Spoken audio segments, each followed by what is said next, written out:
Welcome to this week's podcast episode for the Financial Freedom Podcast.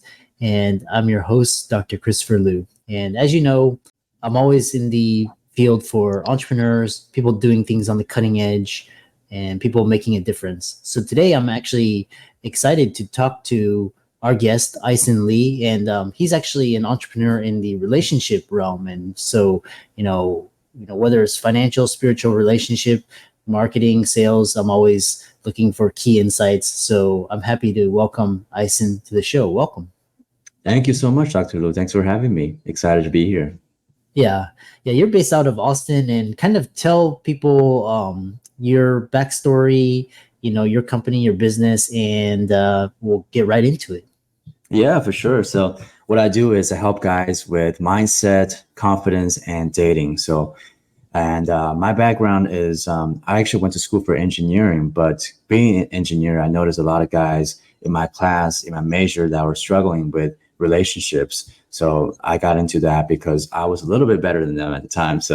And I eventually started in 2016 and got better and became a better coach. And then what differentiates me from other dating coaches is that I focus heavily on the mindset. So it's all about your inner self, right? Understanding and being your true self and having that self-worth first. In order to have and attract someone else, you have to first love yourself, right? So that's the biggest difference. Other people might tell you, hey, just learn some pickup lines, here's some strategies you can implement, but then that could work short term. But then if you can't be that person yourself, then you can't continue the relationship. My backstory is that when I was a kid, I was always shy. My Myers-Briggs were INTJ, so I had to really overcome that. And growing up in different parts of the world, I was born in China and I moved to the Czech Republic and then eventually back to China and then America. So I was always like a different kid. I always felt like I never belonged. And so it took me a while to have my own confidence. I had developed my own identity as well. So, I just wanted to jump on this podcast and share some things with you guys. Yeah, it's quite interesting, the plight of the Asian man, especially in Western society. I have the same feelings, never fitting in and being the oddball out. One thing talking about is, so we talk about confidence. Tell people about confidence and where it comes from, self-esteem, and we'll get into whatever comes through it. Right. So confidence, in my definition, is competence, right? It comes from competence. So if you're skilled in something and you can do a good job at it, then you should be confident in that area. But also it has to be from a place of a growth mindset. So for example, if you have a fixed mindset and you might be confident in the very beginning, but then if you fail at something, you make a mistake, that confidence just drops real fast. But with the growth mindset, you might make a mistake but your mind is going to tell you that, hey, I can do a lot better. So let me try this again and then improve. And then that actually builds onto the confidence you had before. Yeah. And where does self-esteem play into this? Like, I'm curious, especially for Asian, where there's these little, I've talked to a lot of people, these micro traumas, could be like discrimination, could be affirmative action, all of these things. Where does that play? Yeah, just understanding that you're not going to be liked by everyone. I'm not liked by everyone. Same thing with dating, right? Let's say I like this type of woman and then her type is someone that has darker skin or someone that's white, right? That's not me, right? But I'm not going to say, oh no, I'm not good enough because this person rejected me, right? Everyone has different preferences. Same thing with cars. Certain people like white cars, certain people like black cars, certain people go with silver. I like red cars, right? So just because if someone has a different preference doesn't make you less than other people. And a lot of people think, especially Asian men, we think that we're second-class citizens, whereas like I try to see things as, hey, I'm unique, right? I'm different, especially in Texas. There's not a whole lot of us. And if I go into a place dressed up in a cowboy hat and boots, I'm going to stand out. And if someone's interested, in someone like me, they're going to just jump on me, right? Because I'm different. I'm able to express myself without any hesitation. Yeah.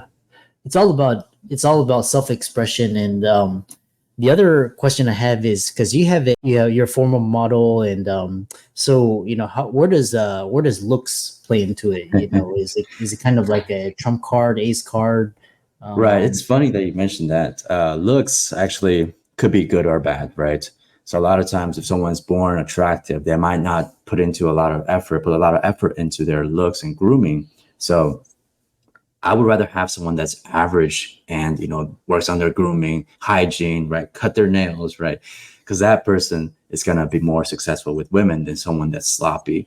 And it's interesting because as a model back then, I had the least confidence, the best looks I've ever had in my life, but least confidence because I was always comparing myself to someone else. I say I go to a casting full of 30, 40 guys, same kind of look, right?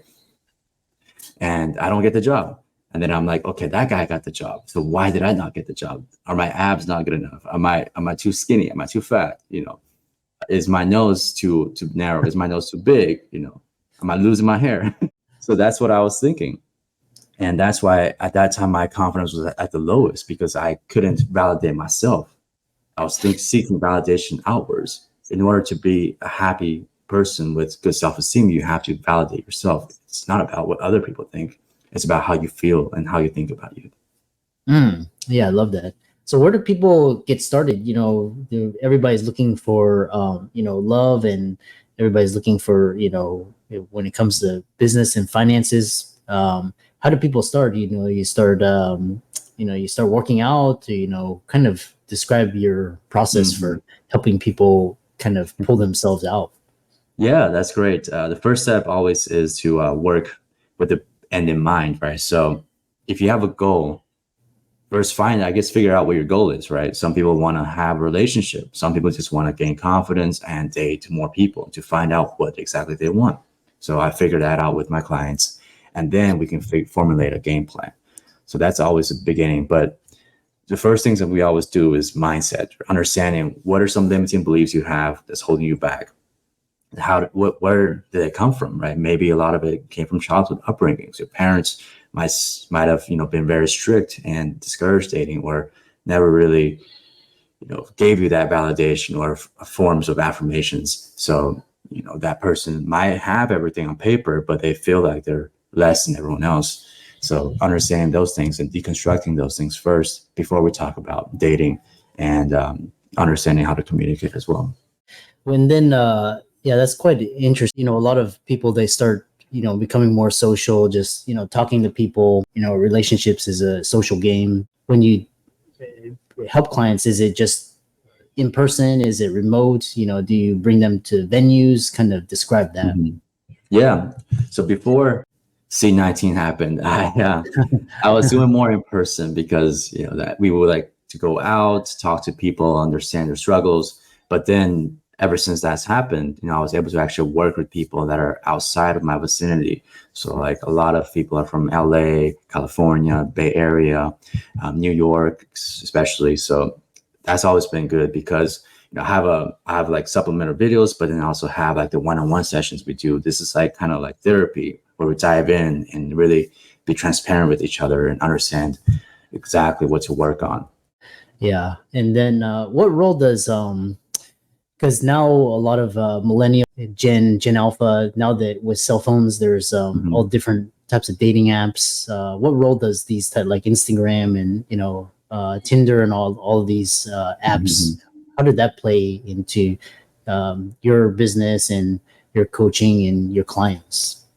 Right, right. It's interesting because I'm not a huge dating app person because I feel like that it's skewed because it's always going to be better for the women on the apps because guys, this is easy because guys would swipe big, like 0.2 seconds. They know exactly if this person's attractive or not, right? So women get abundance of swipes and matches, whereas like guys, we get like maybe one or two max from time to time. So that could discourage someone's mental health, right? And the majority of the guys aren't getting matches. That's why there's a study being done saying that more and more men are not having sex anymore Hmm. because they can't find a mate or they just feel discouraged, or they have higher standards But then, they see all the Instagram models. They're like, I want a girl with curvy butts. I want this, I want that.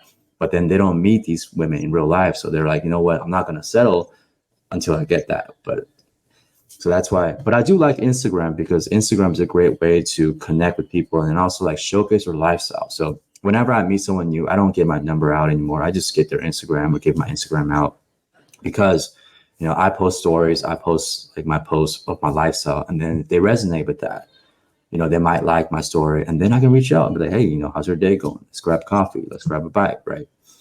So that's a great way. Even like someone that's haven't talked to like 3 years, they might see my story like, hey, what's up? What's up, Aisen? How you been? Right? Reconnect.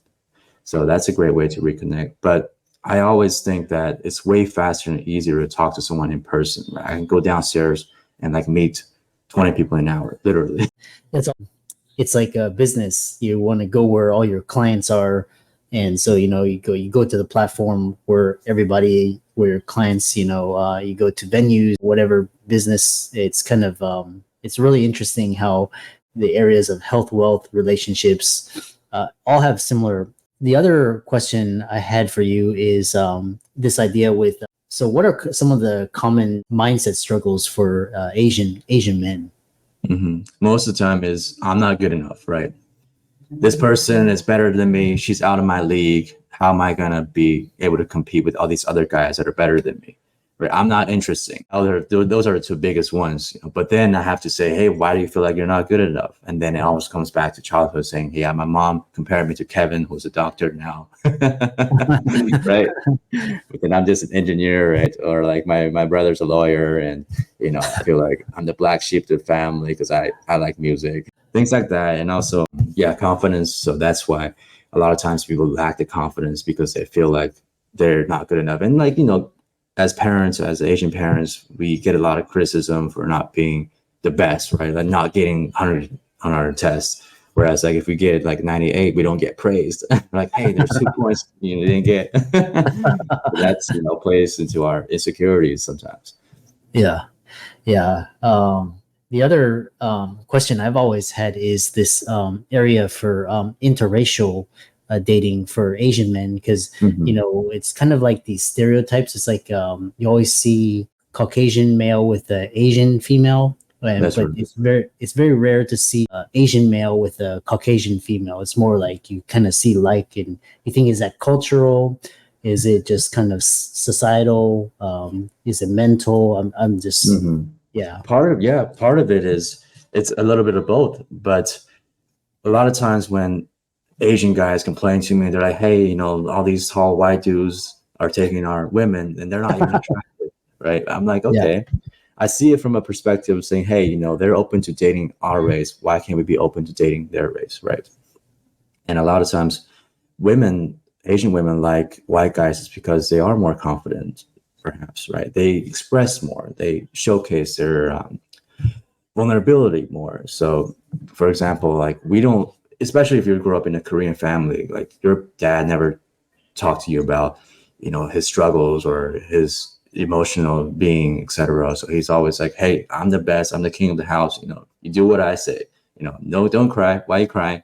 Like rule with the iron fist kind of mentality. So a lot of Korean guys that I talk to, they always have that mentality, say, hey, I can't show weakness around my woman or else she's gonna ditch me and feel like I'm inferior. So that's like a toxic trait that some of the guys have. Whereas like white people are like, hey, I want to talk about this. You said this yesterday about me. I wanted to sit down with you and talk about why you said this, right? And that's, sometimes they like that. Other than that, it's definitely mainstream media has a big effect on dating as well. Whereas like growing up, I saw us Asian men as, the funny characters of the movies or even like the nerdy characters. Whereas like now, and then back then, all the white guys were the heroes and all the black guys were the villains. So it plays a part into it. Because if you ask if you ask anyone like right now, like in our age group, like if they want to date an Asian person, when they're younger, no one says, hey, I want to date this guy that's like nerdy dude in 16 Candles, right? No one does that. So that's part of it as well. But I encourage interracial dating. Because I usually date white women because I'm just more familiar with them. And I think their mindsets are different, more similar to mine. Whereas like Asian women, they feel like I feel a little bit confined when dating them because they're like, hey, you can't be doing this. You can't book a trip to Mexico tomorrow. It's too spontaneous. Yeah, that's just Yeah. my take. Yeah, interesting. And as we, it's really interesting. Like I said, the mindset of an entrepreneur in the realm of relationships, and there's a lot of new material out about healthy relationships and healthy dating, and kind of this toxic masculine. And what's been so as a engineer, and now you've transitioned into a different form of business. What's kind of been your key takeaways for anybody interested in pivoting, getting into something new? Yeah, that's a great question. Yeah. I would say I was stubborn as growing up, right? As a young man. And I thought that I could figure everything out myself. And later on in life, I figured that, I had a lot of struggles, frustrations trying to do it myself, but then I, got a coach. So finding a mentor is so important because it's going to make your journey that much easier since you already have a blueprint to follow. And it could save you a lot of time and money as well, because by doing it yourself, you might fail and discouraged and try something else. And 3 years later, you still left with nothing. And you go back to the things you did before unhappily, right? But then if you have a mentor you're going to invest in. So first of all, with a little bit of investment, you're going to feel like, wow, I put some skin in the game. Let's get through this. And then they're going to show you the way. And that's the best way to go about it. Yeah. I love that. It's always find somebody that's doing something that you want to be doing and emulate them, take them out to lunch, coffee, invest in their programs. And how can people contact you, reach out to you, check out your work and, see what you're all about? Yeah, for sure. They can go onto my website, the Asian, as well as my Instagram. It's just my first and last name, no space. And if you send me a message, I'll message back, or you can just book a call on the website. I love talking with people. It's a free call. We can just talk, shoot the breeze, whatever you want. So for all the audience out there listening, Aisen, for coming on, being real, talking about struggles, talking about entrepreneurship, relationship, coaching, and all of his resources, links and show notes. And thanks so much for coming on to the podcast. Yeah, thanks for having me. I had a lot of fun here.